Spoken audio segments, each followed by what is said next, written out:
NATO has to be able to operate on the sea, over the sea, and also under the sea. If you were an old historian, you'd say maritime power is huge warships giving influence, gunboat diplomacy and all the rest of that. I see it now as very different. We have a real enemy and a real aggressor. All nations' navies are the epitome of a nation's capability and resolve for conflict prevention. And the NATO Rapid Reaction Force, I think, describes that conflict prevention.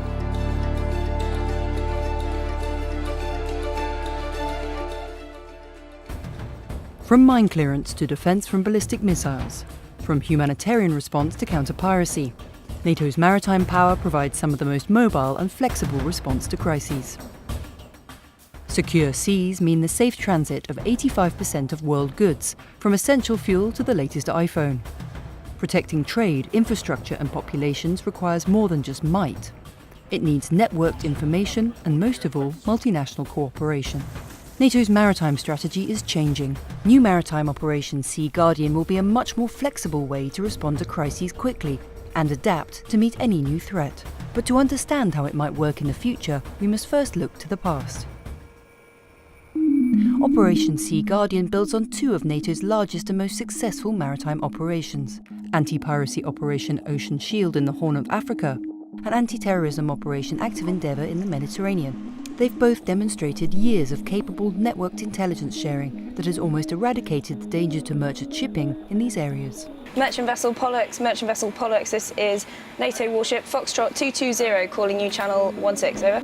In the Mediterranean Sea, multinational ships have been conducting the maritime equivalent of checkpoints since 2001, challenging shipping to prove they are who they say they are, helping to prevent illegal shipping and trafficking, which could fund criminal networks, including terrorism. We're part of a task group of 5 or 6 different ships, and we've all been given an area to search and patrol for terrorist activity and any other suspicious goings on in the area. So we'll close the contact to within 5 nautical miles, and once we have it visually, we can determine how it compares to its AIS status. So if it says it's 150 metres and it's quite clearly 300, we know that there's a discrepancy there. Reporting back to NATO's Maritime Command, the Maritime Operations Centre crunch up to 8,000 signals from ships a day to build up an overview of shipping. Working closely with the NATO Shipping Centre, NATO's Global Picture is a powerful tool that was called upon in early 2016 when Germany, Greece and Turkey reached out to NATO for help in the migration crisis. The whole region of the Mediterranean has changed last year with all the Arab Spring movements, the instability coming from the Middle East. That adds up to several factors contributing to the increased risk in the situation, in the security environment within the Med. NATO can help in a lot of ways. Firstly, in terms of resources, in terms of bringing ships to the Aegean, and also just having a presence there is in itself a disincentive for smugglers. Supporting the European Union border agency Frontex and Greek and Turkish authorities, NATO helps to build up a picture of what's happening in the Aegean, conducting reconnaissance, monitoring and surveillance of illegal crossings. There has to be real-time information exchange between the two operations, because you have a Frontex Operation Poseidon, which is already in place operating in Greek waters. And the big advantage about the NATO operation is that it can operate in Turkish waters, which is something that Frontex can't do. When I see some people who is very desperate and who is in pain, it pains me very much, and also I am very proud of, as a commander of the ship, to support the people and to reduce the number of loss of life at sea. The mission in the Aegean tapped into a long history of NATO maritime expertise of building up what's known as a recognised maritime picture. With so much raw information available, today's networked maritime intelligence represents a quantum leap in surveillance capacity over just a few years ago, meaning that we can compare in real time transmitted data to database information in order to validate names of ships, their registry numbers, cargo, and recent and upcoming ports of call. If you think in the Mediterranean, there are 900 organisations that are building a maritime picture. All of them, for one reason or another, are keeping it to themselves rather than sharing it. Now, if I can get them to share 5% of their information and intelligence, and each one of them does it, and I turn it around and make sense of it using my team here properly, and then sell it back to NATO, NATO will have a massively different picture than they've ever had before. I suddenly start to get a bit of a 360 view that is helpful for everybody.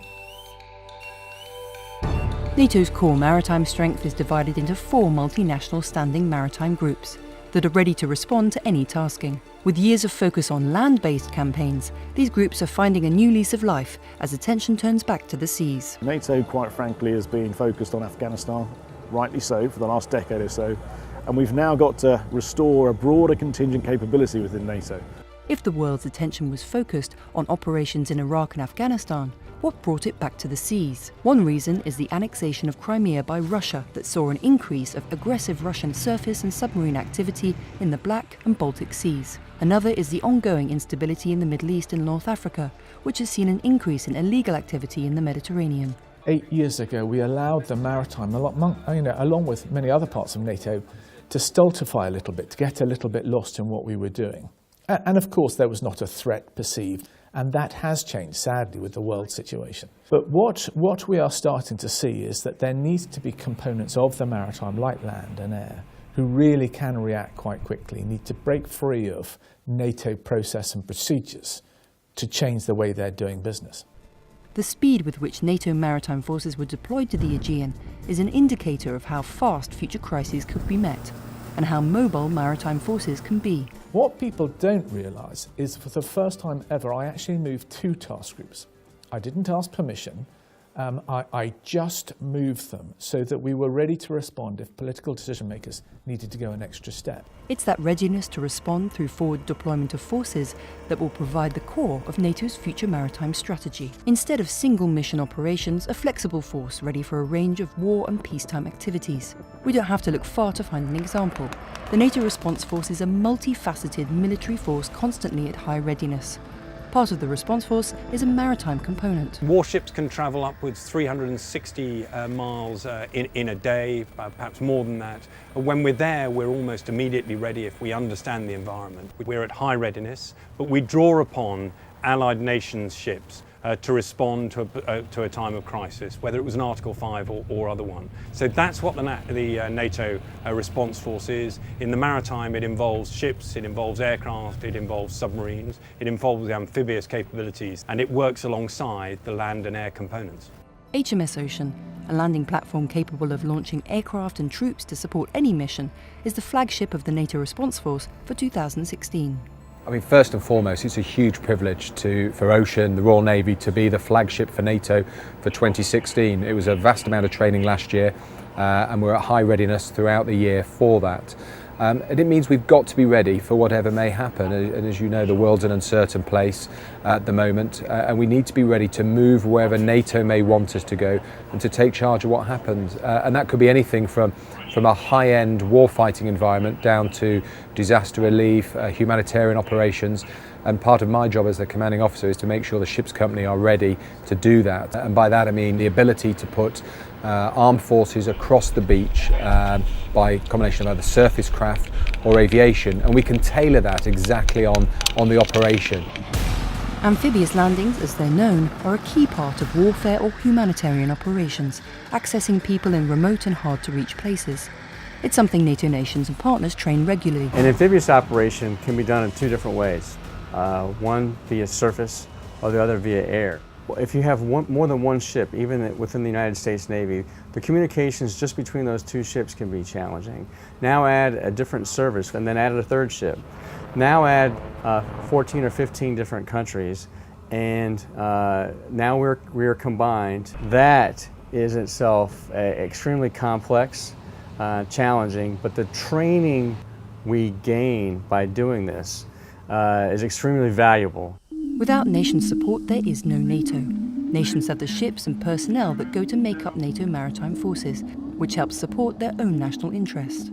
One area of interest for the United Kingdom has been the Baltic region. What does NATO offer us? It offers us some really effective high-end warfighting training. It offers us the opportunity to work alongside our NATO allies, who will be the people that we work with in times of tension and war, understand how they work so that we can work more effectively and efficiently together. And it also offers us an opportunity to understand the environment where we're most likely to operate in times of war. 2016 saw an enhanced UK maritime presence in the Baltic.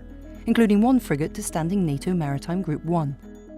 It is unfortunate that over the last few years we have seen an emerging rather than a receding threat from a very capable armed force within Russia. So one of the areas where it is critical that we as a Royal Navy, as part of NATO alongside our allies, train together, is to be able to respond, to provide reassurance to those nations that are closest to Russia. With rough waters and unforgiving temperatures, the Baltic Sea is a radically different environment to the balmy waters of the Mediterranean, but it sees almost 10% of the whole world's maritime trade, as well as the site of key infrastructure like undersea electric cables, gas pipelines and fibre optic cables. Our prosperity and security is dependent upon global trade and the access to the oceans and those maritime agreements that allow access to those oceans. Since the annexation of Crimea, energy security has become a priority for countries who traditionally rely on Russia for their energy needs. In 2014, the first floating terminal liquefied natural gas, or LNG barge, with the symbolic name of Independence, was commissioned in Lithuania. It has the capacity to supply 4 billion cubic meters of gas annually, supplying not only Lithuanian needs, but also about 80% of the total demand of the Baltic states, taking away the need to rely on Russia. Baltic neighbour Poland has also invested in the LNG option, and in Finland, active expansion of LNG is also expected over the next few years, using seaports to handle large gas tankers. It's not only about economics. For us, first of all, energy security is about politics. It's about enhancement of our transformation from one political system to another, that nobody could manipulate or abuse dependency and to try to kind of ruin our political system, because this is not about energy. First of all, this is about political stability, about democracy, and the stronger we are economically, the stronger we are politically. With energy security at the forefront of many nations' minds, keeping the Baltics safe, open and free is a priority. Baltic seaports also see thousands of NATO troops and equipment deployed for exercises, committed to enhancing Baltic defence and deterring potential aggression. Annual exercise Baltopt provides an opportunity for NATO forces to practice amphibious landings, mine clearance and anti-submarine warfare. But it also welcomes non-NATO countries like Sweden and new participant Finland to improve methods of working together in a crisis. Baltops is a major exercise in a part of the world that we're really concerned about. The exercise is demanding, but the exercise will come out having trained up a range of different neighbours in a way that they haven't enjoyed for some time. It's work with partners across the seas that helps NATO project stability beyond its borders and takes us back south, almost back to the Mediterranean. The Black Sea is home to NATO nations Romania, Bulgaria and Turkey, and also NATO partners Ukraine and Georgia. It also hosts Russia's Black Sea Fleet, which has grown significantly since the annexation of Crimea. In order to see how important it is, just look at the map. You can see the Black Sea is bordered by allies, by partners, and the Black Sea is connected to the Mediterranean, which is connected to the wider ocean and waterways. So that's the reason Black Sea remains crucial for NATO, and we want to make sure to be here in the Black Sea whenever it's possible with our standing naval groups. Turkey, Romania, Bulgaria, Georgia and Ukraine all have a very good picture of what's happening in the Black Sea. Is the Black Sea a war zone? No, of course it's not. But it worries us because we don't understand Russian behaviour amongst everything else. Georgia, a NATO partner, has no dedicated navy and relies on a small coast guard to protect its coastlines. 20% of its territory has been occupied by Russia since 2008. Georgia is a littoral country. We have sea, and it means that we have threat from sea also. After occupation of Crimea, this military and military-political balance in Black Sea absolutely changed. Black Sea countries need additional and other kind of security measures and security formats. And I think that in that case, Georgia can play quite significant role for this security format. Part of NATO's assistance package to Georgia is helping to improve their naval defence. Standing maritime groups, including ships from Black Sea neighbours, have started making increased port visits in the area and helping the Georgian Coast Guards improve their patrols. Of course, Russia springs to our own attention because it's a very close neighbour of NATO. It's not the only one. There are many others, above all ranging eastward, if you want. They're all investing heavily into modern and capable maritime assets. One of these threats is the proliferation of ballistic missiles by countries in the southeast. Ships form an essential part of NATO's ballistic missile defence.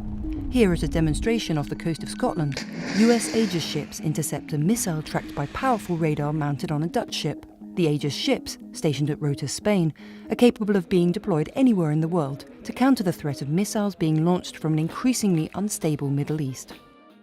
But NATO's not just a military alliance. It invests in maritime scientific research. At the Centre for Maritime Research and Experimentation in La Spezia, Italy, scientists are testing underwater drones that can map the seabed, helping ships to move freely. They're also developing a network between drones, like a kind of underwater internet, that will allow ships to draw live feeds from the bottom of the sea. Unmanned vehicles, robotics, sensor networks can be applied to deliver new capabilities that were impossible before, or to do traditional missions in ways that are less expensive or less risky. And that's where CMRE plays a role, in our engagement with the research community, in creating platforms which are interoperable, can do different missions, and can communicate even underwater. Maritime commanders are going to have to get smarter and more efficient when it comes to using what they have. Lines are increasingly blurred between military operations outside our borders and national law enforcement operations within. The future for NATO Maritime lies in working together with other organisations, sharing information and being able to deploy rapidly to assist in any crisis. Maritime capabilities, if you just compare with land, sometimes even air, their own characteristic is every investment is a very long-term investment. So you cannot just make it happen in months when the necessity arises. You have to be ready years in advance with the planning, with the right capabilities at sea, and you have to have the right mix of them. Theatre anti-submarine warfare and anti-submarine warfare in the round is one I think we need to polish back, and we're doing that very aggressively. There are new weapon systems and new tactics and procedures that other people are using, whether you're Russia or Daesh, which we need to get on top of and get ahead of. So where might NATO be headed in the future? I think the Aegean activity was a real illustration of where we may be going. There was great concern over the movement of people and going through Turkey into Greece. That was raw, hard politics and nothing to do with me. But once they made the decision, we moved a task group in 18 hours and had a task group on the ground doing its business within 24 hours. Whatever the threat or crisis, NATO needs to be ready, but the main challenge is knowing what that threat might be. While NATO navies must maintain their traditional naval mission capabilities, intelligence gathering and sharing, and high readiness and flexibility are skills far more adaptable to future threats than would be a torpedo or an anti-ship cruise missile. In the meantime, NATO's maritime community will continue to perfect the tactics to make the maritime environment as unwelcoming as possible to those who would disrupt safe and free seas. I think the threat is coming closer and closer to our backyard. When people can see film footage of Russian submarines fitted with very powerful missile systems heading down the North Sea and heading into the Mediterranean and into the Black Sea, that worries them, and it needs to worry them. You can detect how people are happy that when this kind of ships and this kind of NATO visitors coming. It means that we continue moving right direction, and our interoperability with NATO it's become more and more deeper and wider. What NATO has to be is relevant. We have to determine our role in that, noting that we don't own the solutions entirely militarily, but we can certainly contribute to them.